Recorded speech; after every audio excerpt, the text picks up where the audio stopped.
À votre avis, combien serons-nous sur Terre à la fin du siècle ? Quand on pense au futur, la surpopulation arrive souvent dans la liste des prédictions. La plupart des gens pensent que la croissance démographique va continuer d'augmenter dans le monde et que ça va inévitablement mener à des catastrophes. Cette idée n'est pas nouvelle. En 1798, Malthus avait soutenu dans son essai On Population que le 19e siècle verrait la fin du progrès humain. Il avait calculé que la croissance exponentielle de la population de l'époque, conséquence de diverses améliorations technologiques et économiques, atteignait la limite des capacités qu'a la planète à produire de la nourriture. Sa conclusion fut que le bien-être relatif de l'humanité à son époque était un phénomène temporaire et qu'il vivait au bord d'un effondrement civilisationnel. Ce qui fait écho à certains discours contemporains. Et tout au long du 19e siècle, une explosion de la population s'est bien produite, à peu près comme Malthus l'avait prédit. Pourtant, la fin du progrès humain n'a pas eu lieu. En partie car la production alimentaire a augmenté encore plus vite que la population. Malthus avait prédit avec exactitude l'un des phénomènes, mais avait complètement raté l'autre. Pourquoi ? En raison du biais pessimiste systématique auquel les prophéties sont sujettes. En 1798, l'augmentation future de la population était bien plus prévisible que l'augmentation de la production alimentaire, parce qu'elle dépendait moins de la création de connaissances. En ignorant cette différence entre les deux phénomènes qu'il essayait de comparer, Malthus a glissé de prédictions éclairées à une prophétie aveugle. Il pensait faire des prédictions basées sur les meilleures connaissances disponibles. En réalité, il se laissait induire en erreur par le fait que nous ne savons pas encore ce que nous n'avons pas découvert. En l'occurrence, toutes les innovations dans l'agriculture et la production alimentaire qui ont suivi son époque. Lorsqu'on parle de surpopulation, un autre crieur d'alerte célèbre, c'est Paul R. Ehrlich, connu pour son livre La bombe P, The Population Bomb, en 1968. Il affirmait qu'une demi-douzaine de catastrophes liées à la gestion des ressources étaient inéluctables et qu'il était déjà trop tard pour en éviter certaines, que des milliards de personnes mourraient de faim en 10 ans, tout au plus 20, et que les matières premières s'épuiseraient. Nous avions créé trop de centrales et d'usines, de mines et de fermes intensives, une croissance économique bien plus importante que celle que la planète pouvait supporter. Et pire encore, trop d'humains, la source ultime de tous les autres problèmes. Ainsi, il a calculé que, si les États-Unis devaient maintenir leur niveau de vie de 1968, ils devraient réduire sa population de 3/4, pour atteindre 50 millions. La planète dans son ensemble était surpeuplée d'un facteur 7, a-t-il déclaré. Mais la bombe P n'a pas explosé 20 ans plus tard, ni aujourd'hui. Ehrlich pensait analyser les ressources environnementales de la planète et prédire leur taux de déclin face à la surpopulation. En fait, il prophétisait le contenu des connaissances futures de l'humanité en envisageant un avenir dans lequel seules les meilleures connaissances de 1968 ont été déployées. Il a omis d'inclure une place pour de nouvelles connaissances capables de résoudre les problèmes qu'il mentionnait. Autrement dit, son argument pourrait être résumé comme ceci. Face à la croissance démographique, si on arrête de résoudre les problèmes, alors nous sommes condamnés à un effondrement environnemental et sociétal. Comment pourrait-il en être autrement ? Vous en conviendrez, c'est un argument logique qui va de soi, mais qui part d'une supposition fallacieuse. Si on arrête de résoudre des problèmes, pourquoi le ferait-on ? Nous n'avons pas arrêté de résoudre des problèmes en 1968, c'est pour cette raison que les prophéties pessimistes d'Ehrlich n'ont pas eu lieu. Même si la population est passée de 3,5 milliards à 7,7 milliards de 1968 à 2019 quand même. Lorsque l'on parle du futur de la surpopulation, il faut éviter de tomber dans les erreurs prophétiques malthusiennes. Il est facile de calculer ce que chaque personne supplémentaire sur Terre va ajouter comme pression environnementale s'il a un niveau de vie actuel moyen. Mais quelle connaissance cette personne va apporter à la solution des problèmes qui en résultent est inconnaissable. Et c'est souvent les connaissances inconnues qui façonnent le futur. Les derniers rapports officiels de l'ONU indiquent que nous serons 9 milliards d'ici 2050, et 11,2 milliards en 2100. Et presque tout le monde s'accorde pour dire que ce n'est pas une bonne nouvelle du tout, compte tenu des crises environnementales déjà présentes aujourd'hui. Mais est-ce que ces prédictions sont exactes ? John Ibbitson et Darrell Bricker pensent que non, et présentent leurs arguments dans un livre intitulé Empty Planet, paru en 2019. Selon eux, la population humaine va bien augmenter, probablement jusqu'aux alentours de 9 milliards, mais ensuite décliner à partir de 2050, ce qui va à l'encontre de la pensée dominante. Ils appellent ça d'ailleurs une connaissance verticale, c'est-à-dire un truc que tout le monde connaît, qu'on ne fait que répéter, mais qui peut s'avérer faux. La raison principale de ce déclin, ce n'est pas une catastrophe environnementale qui va décimer la population ou une troisième guerre mondiale. Non, en fait, c'est une raison logique. on va tout simplement faire moins d'enfants. Pour comprendre cet argument, il faut déjà définir 2 points. Le premier, c'est la notion d'indice de fécondité, le nombre moyen d'enfants par femme en âge de procréer. Ensuite, le taux de remplacement, le niveau moyen d'enfants par femme auquel une population se remplace d'une génération à l'autre sans migration. Pour que la population d'un pays augmente, il faut que l'indice de fécondité soit supérieur au taux de remplacement. Plutôt logique. En fait, il existe un seuil qui est de 2,1 enfants par femme. Alors, ça ne veut pas dire qu'une femme va faire 2 enfants plus 10% d'un bébé, genre juste la tête, hein. C'est une moyenne. En fait, on peut voir ce chiffre comme un enfant pour remplacer le papa, un enfant pour remplacer la maman, et un petit extra pour ceux qui ne peuvent ou ne veulent pas avoir d'enfants. En dessous de 2,1, la population décline. On parle de dénatalité. Au-dessus, elle augmente.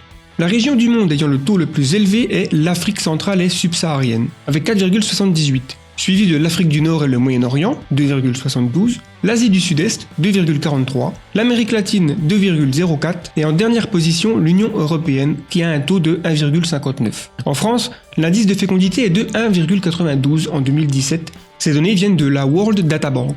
Le monde entier est à 2,42, ce qui signifie que la population mondiale augmente. Donc pourquoi les auteurs de Empty Planet pensent que ça ne continuera pas ? Déjà, on peut constater une chose. L'idée reçue comme quoi les pays pauvres en Asie ou au Moyen-Orient ou encore en Amérique du Sud font plein d'enfants est en fait fausse. Ils en font plus que les pays occidentaux, c'est sûr. Mais pas beaucoup plus que le niveau de remplacement. En fait, il n'y a presque qu'en Afrique que l'on trouve des pays ayant un indice de fécondité au-dessus de 5, ce qui est énorme quand même. Une autre idée reçue, c'est que la population humaine se reproduit en croissance constante. Mais c'est également faux. En 1960, l'indice planétaire était de 4,98. Il a baissé de moitié en 50 ans. Ce qui fait qu'on est plus nombreux, c'est une question d'augmentation de la durée de vie, plutôt que de faire plus d'enfants. Plus de 36% de la population vit en Inde et en Chine. Donc si ces 2 pays entrent dans une dénatalité, la population mondiale devrait se stabiliser. La Chine est à 1,63, déjà en dessous du taux de remplacement. L'Inde a un indice de 2,30, mais ce chiffre ne fait que baisser. Il y a 10 ans, il était de 2,63, donc il est probable que l'Inde atteindra 2,1 dans une petite décennie. Mais pourquoi fait-on moins d'enfants partout dans le monde comme ça là, hein ? Comme j'ai dit plus tôt, ce n'est pas à cause d'une catastrophe mondiale par exemple. En fait, les raisons sont extrêmement positives. Cela s'appelle la transition démographique. C'est-à-dire que plus un pays se développe, moins il fait d'enfants. C'est une règle qui est vérifiable depuis la première révolution industrielle avec le Royaume-Uni, qui est passé de 6 enfants par femme à 3 enfants par femme de 1815 à 1910, soit en 95 ans. L'Afrique du Sud est passée de 6 enfants par femme à 3 enfants par femme de 1963 à 1997, c'est-à-dire 34 ans. Le Bangladesh, souvent en tête de la liste des pays lorsqu'on pense à un pays pauvre, a effectué la même transition démographique de 1982 à 2002, en 20 ans. Et l'Iran l'a fait en 10 ans.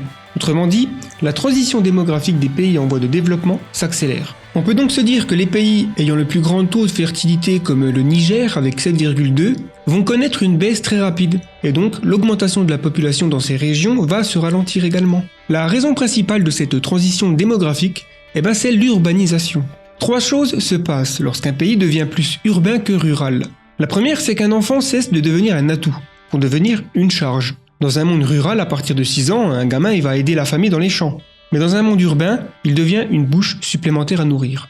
Alors, c'est juste du point de vue économique, Les enfants ont plein d'autres avantages, évidemment, je suis pas en train de juger, La deuxième chose, c'est que les femmes cessent d'être sous le contrôle presque total de leur mari pour atteindre l'autonomie. Elles accèdent à l'éducation, aux médias, aux conseils d'autres femmes, à une carrière et décident d'elles-mêmes le nombre d'enfants qu'elles souhaitent. Et enfin, la troisième chose qui se passe, c'est que le pouvoir des religions organisées s'amoindrit. Toutes les religions au monde ont soutenu au cours des siècles que les femmes doivent être subordonnées aux hommes, faire des enfants, rester à la maison et s'occuper de la famille. Lorsque l'influence d'une religion diminue dans un pays, les femmes font moins d'enfants. Un bon exemple aujourd'hui, c'est les Philippines, où le nombre de fidèles catholiques décline, tout comme le taux de fertilité. Et comme je l'ai dit, tout ça, ce sont des bonnes choses. Moins de pauvreté, plus d'autonomie pour les femmes, plus d'éducation. C'est également une bonne nouvelle pour la planète si on est 8 milliards au lieu de 11 à la fin du siècle. En général, on se dit qu'il vaut mieux que la population décline plutôt qu'elle augmente. Mais un déclin n'est pas forcément libre de tout problème. Moins d'enfants signifie moins de jeunes générations. Les jeunes générations sont les premiers vecteurs de la santé économique d'un pays, par leur force de travail, de consommation, et ils contribuent aux besoins des personnes âgées dans l'assistance à domicile, les maisons de retraite, hôpitaux et les pensions. Beaucoup de personnes citent la Chine comme étant la future première puissance mondiale avec une croissance économique remarquable, etc. Mais peu réalisent dans quel pétrin il se trouve en termes démographiques. La politique de l'enfant unique mise en place pendant 37 ans va avoir des effets très lourds sur l'économie du pays. D'ici la fin du siècle, la possibilité que la population chinoise soit la même que celle des États-Unis est bien réelle. Le Japon est un autre bon exemple, avec une population de plus en plus vieillissante. Et qu'est-ce qu'ils ont décidé récemment? D'alléger leurs lois à l'immigration. Ce n'est pas un hasard. Quoi qu'on pense de l'immigration, elle sera indispensable pour la santé d'un pays, mais également réclamée. Autrement dit, il faut s'attendre à voir des pays se battre pour attirer les jeunes des autres pays ayant un plus fort indice de fertilité, notamment les Indiens qui seront parmi les plus jeunes au monde. Il faut noter que les immigrants adoptent l'indice de fertilité du pays dans lequel ils migrent, et pas de celui qu'ils ont quitté. L'immigration est une réponse naturelle à un faible taux de remplacement de la population d'un pays, et ceux qui préfèrent fermer leurs frontières vont se tirer une balle dans le pied. Ce sera un suicide démographique, et quand on voit le retour au nationalisme et le populisme dans certains pays, on peut être inquiet. Les auteurs d'Empty Planet présentent donc des arguments qui, je trouve, sont plus convaincants que les estimations de l'ONU. Ils ne sont pas les seuls à penser ça, puisque Elon Musk a récemment déclaré lors d'une conférence que la population humaine ne va pas décliner, mais s'effondrer au cours du 21e siècle à cause du faible taux de fertilité. Et plusieurs démographes sont du même avis. Si l'indice de fertilité mondial se trouve bien en dessous de 2,1, par exemple à 1,5, alors le déclin pourrait être très rapide, et l'immigration ne pourra rien y faire, car tous les pays seront concernés.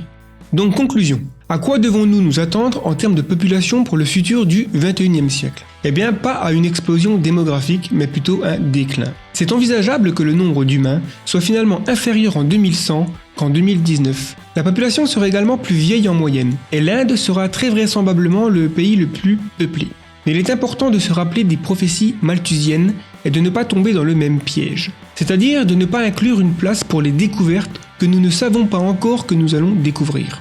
Par exemple, guérir le cancer, qui est la première cause de mortalité dans les pays riches, ou le traitement de la vieillesse, qui pourrait permettre d'augmenter la longévité et donc de vivre jusqu'à, disons, 150 ou 200 ans. Dans ces deux cas, la démographie va bien sûr augmenter puisque même si on fait moins d'enfants, il y aura plus de gens qui restent en vie plus longtemps. Et l'idée qu'un déclin signifie obligatoirement un problème économique, instabilité et catastrophe, c'est également faire la même erreur que Paul Ehrlich, c'est-à-dire que nous allons résoudre les futurs problèmes qu'avec les connaissances actuelles. Mais au cours du siècle, nous allons acquérir de nouvelles connaissances, qui conduiront à des innovations. Par exemple, peut-être que le manque de main-d'œuvre sera comblé par une meilleure automatisation, avec machines et intelligence artificielle. C'est déjà quelque chose qu'on voit. Alors, je repose ma question du début. À votre avis, combien serons-nous sur Terre à la fin du siècle? Est-ce que votre réponse a changé ou pas du tout? Merci d'avoir suivi cet épisode jusqu'au bout. Profitez-en pour vous abonner, pour aimer la vidéo, tout ça c'est bon pour les algorithmes de YouTube, pour commenter, aussi, ça c'est bien aussi. Et si vous voulez des contenus exclusifs premium, ça se trouve sur le site The Flares. On a aussi une boutique de goodies. Et si vous voulez approfondir un sujet intéressant sur le futur qui est l'intelligence artificielle, vous pouvez vous procurer ce livre sur Amazon, je l'ai écrit il y a quelques mois, et lien dans la description. L'avenir est une nuit noire dans laquelle nous ne pouvons pas nous permettre d'avancer aveuglément. C'est Gaëtan pour le collectif The Flares. Nous sommes vos fusées éclairantes, nous sommes The Flares. Merci et à bientôt.